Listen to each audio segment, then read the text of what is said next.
use my whispers and the white noise of the city that never sleeps to help you fall asleep. So cozy up, close your eyes. Let's begin. If you take the 6th train to the Brooklyn Bridge stop, stay on and you'll be able to see the old City Hall subway station, also known as the City Hall Loop because it's what the 6 trains use to turn around to go back uptown after coming downtown. It's also used for storage. Built in 1904, this station was one of the original 28 stations built for the Interborough Rapid Transit, which was the city's first subway system. And it was the very first underground subway station and the first underground station from which a train traveled. It was closed in 1945 because as train ridership increased, they added more cars to trains, and the 10-car system was too long for the City Hall platform, which was short, and instead of increasing the length of the platform, they shut it down.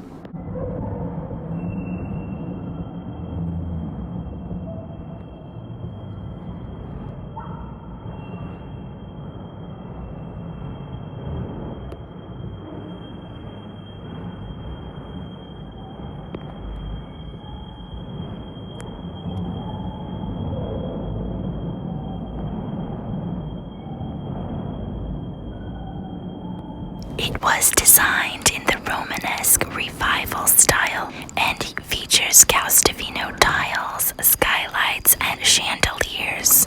It was featured in what I think is the best Ghostbusters movie, Ghostbusters 2, as the place where they first discover the River of Slime. I'm in some kind of a chamber. Does tile work? Slime! What? It's a river of slime! There's gotta be 25,000 gallons of it! It's flowing through here like a river! It is now a designated landmark, and it is on the National Register of Historic Places. You can get a tour of the old City Hall subway station if you are a member of the New York Transit Museum. Sign up in time and pay $50 a pop. Post-COVID, of course. But it looks like this.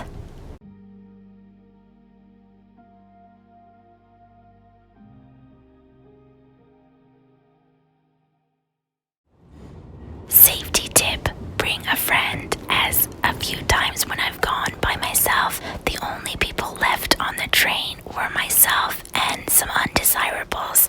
Obviously, I've been fine, but it could have ended badly because you're stuck in this tunnel for a while with no way to get out and nowhere to go. Plus, it's a lot of fun and something you want to share with a buddy or even a date, as it's a nice little secluded place to smooch. Kinda romantic. Just err on the side of caution. Remember what IRT stands for, yes? Okay, I'll tell you, it stands for Interborough Rapid Transit because the subways were once separate and they did not combine until 1940.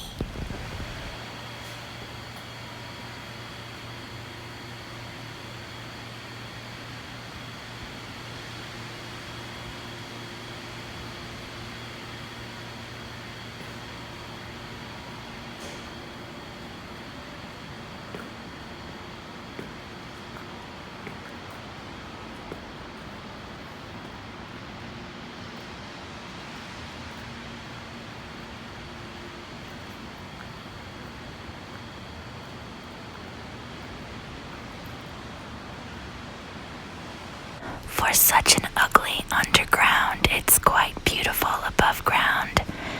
This is the subway entrance. The subway entrance where you can catch the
there's a couple of heroes across the street from me. I think they should be known as New York's finest, and I really hope that everybody is tipping them. Please, tip them well.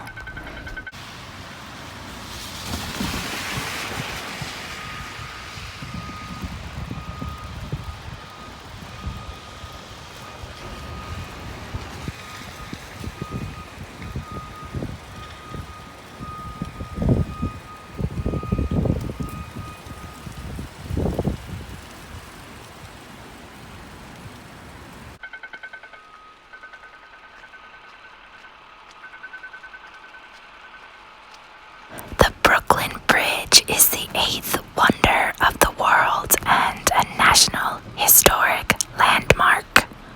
The only reason it was built was to help mitigate ferry traffic between the city of Brooklyn and the city of Manhattan. Yes, even though they are all part of New York City now, they were separate cities until January 1st, 1898. Before they combined, Brooklyn was actually a bigger and more populous city than Manhattan. There were up to 1,000 ferries a day shuttling the workforce between the two cities, so you can only imagine the amount of possible accidents, how slow it was due to congestion, and in addition to all that, in the winter time, the East River might freeze over.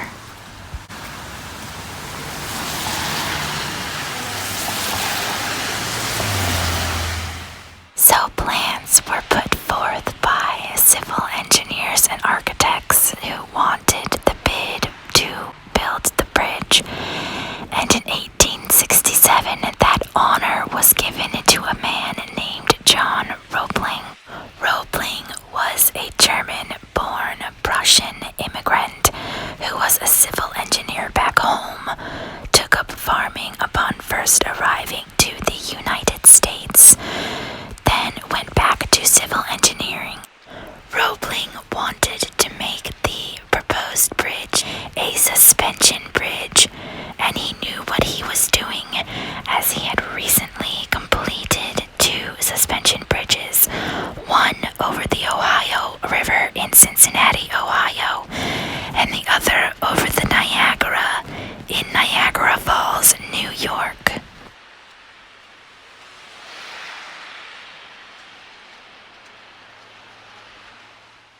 Tragically, John Roebling would not live to see the completion or even the start of the Brooklyn Bridge, as one day in 1869 he was on the Brooklyn shores of the East River surveying where he was going to put the Brooklyn Tower for the bridge when a ferry went amok and crashed into a pier, crushing his foot. The medical care he received resulted in him getting sepsis, gangrene, and tetanus. That's nasty. Definitely worse than COVID toes. He died weeks later. Feel free to pour one out for John. I certainly did.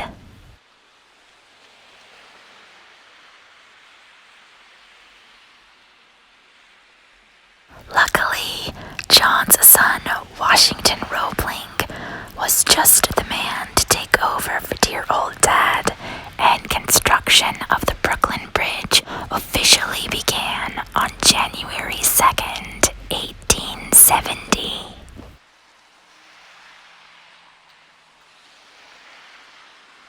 These days, the former pedestrian-only walkway must accommodate both bicycles and humans, so they split it into 2 lanes, one for the bicycles and one for the humans. The problem is that there are more humans on the bridge typically than bicyclists, and so the humans end up walking in the bike lane, but the bicyclists get pretty heated about their lane being taken up, so they're of altercations between the bike riders and the people. But if you don't know, you don't know. I think a little kindness can go a long way, and I've definitely been on both ends of the struggle. There are plans to make a separate bike lane sometime in the future, so I think both people and bicyclists will be happy.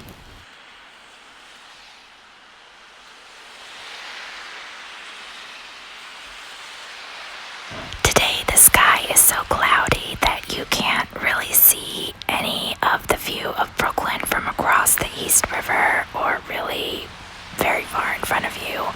I promise that I will do a video of the Brooklyn Bridge on a more clear day because the view on both sides is pretty cool. But so is the view of it in the snow, and I wanted to show you that as well.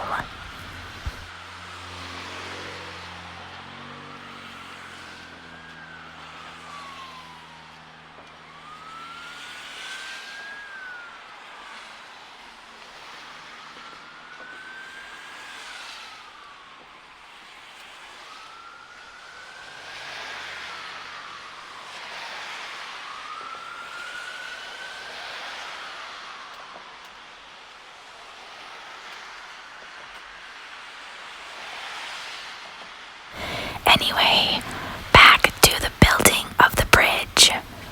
Okay, so the first things that needed to be built were the two towers, one on the Brooklyn side and one on the New York side. And the way they did this is they sunk pressurized boxes called caissons down to the bottom of the river. Then the water was pumped out while workers dug out the sludge and the rocks until the caisson eventually hit bedrock.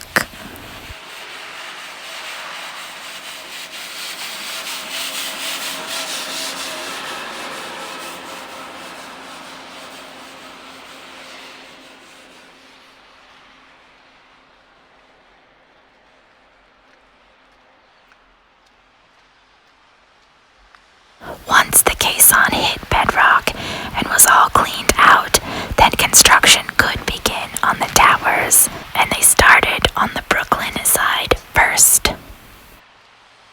There would sometimes be up to 80 men working down in a caisson, and they would be down there all day with poor ventilation in this pressurized box, so there was a high turnover due to the danger, despite the high at the time $2.25 wage.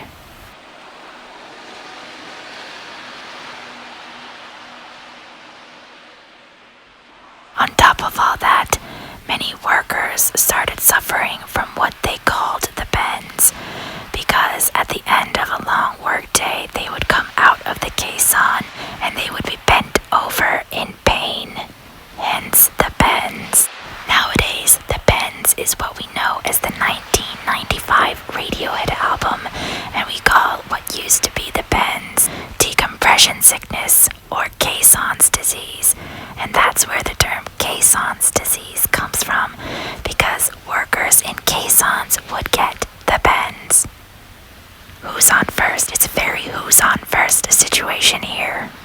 But the bends, aka caisson disease, aka decompression sickness, was caused by the rapid change in pressure that basically causes little air bubbles to form in your veins. Very dangerous.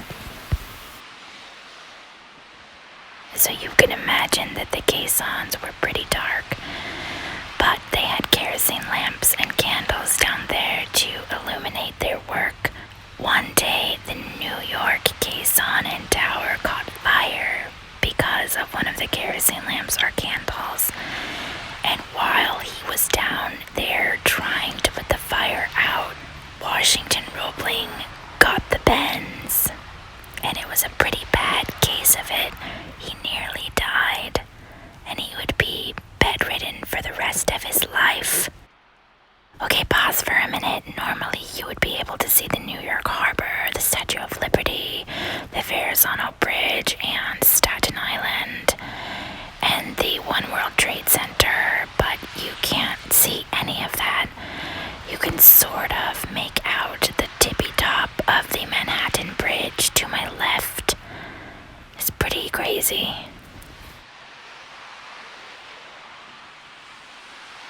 Okay, so Washington gets the bends and he's stuck in bed for the rest of his life. So what happens is he starts sending his wife, Emily Warren, role-playing to the bridge every day with instructions and plans. And she basically becomes the overseer and the head engineer of the project until its completion. Isn't that cool? Girls who run the world, girls who run the world, girls.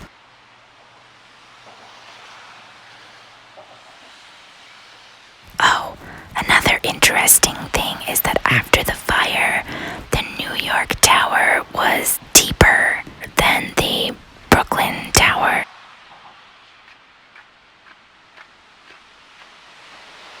The Brooklyn Bridge is a cable suspension bridge, and there are 4 major cables. You can see the 4 major cables right there. They're bigger than the other smaller cables, and each major cable contains 5,657 smaller wires. The Roeblings actually had their own cable wire company, but they decided to go with a different company because they didn't want it to appear as if there was a conflict of interest, so they went with a different company. Well, what happened with that other company is that they were using all the really good quality wires for the inspections, and then the faulty wires they were putting, in a warehouse, like they were just kind of tossing to the side.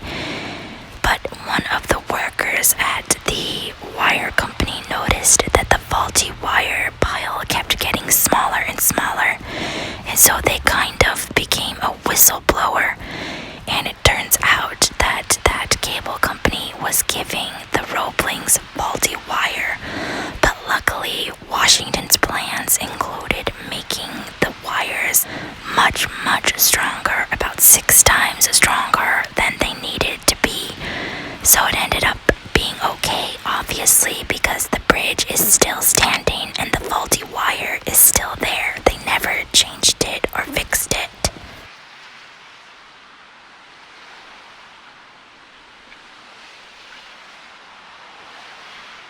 And the way that they hung the wire is really neat too. So, once the 2 towers were completed, a rowboat took a rope from the Brooklyn side to the New York side, and the rope was pulled taut, and then a wire pulley wheel suspension suspended each of the 4 major wires. And once the 4 major wires were put in place, the smaller wires were suspended from either side, and the road was built at the same time that the wires were suspended. So it would go smaller wire on either side, board of the road, smaller wire on either side, another board of the road, and on until the road was all the way over to the other side.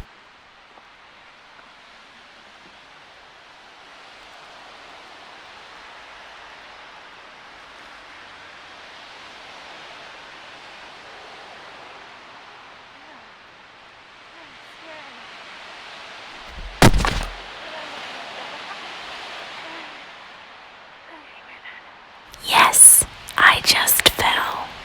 And yes, you can laugh at me,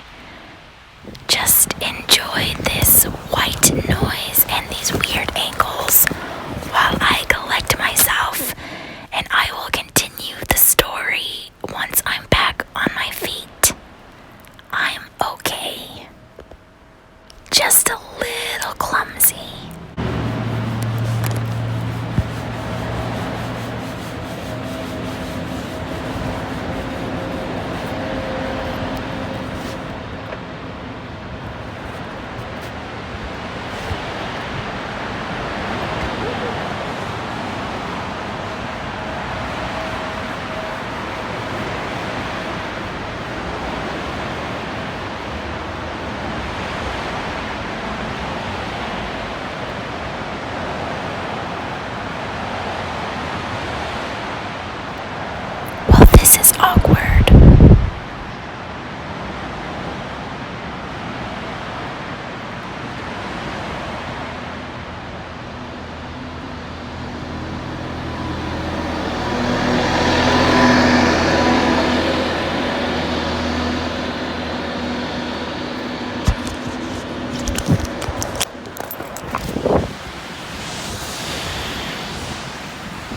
I'm back. And I'm gonna make a snow angel right there.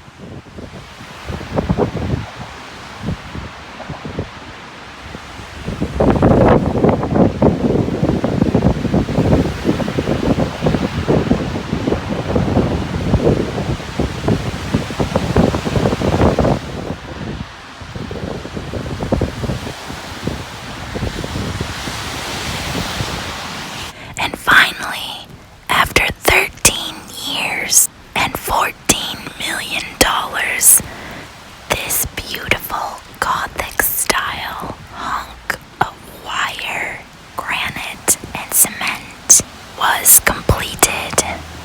Then on May 24th, 1883, most of the schools and businesses in both Brooklyn and Manhattan were closed for the opening of the Brooklyn Bridge.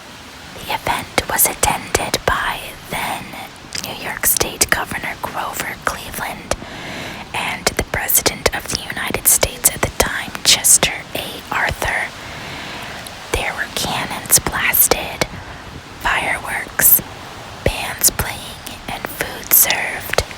And the first person to walk across the bridge was Emily Roebling.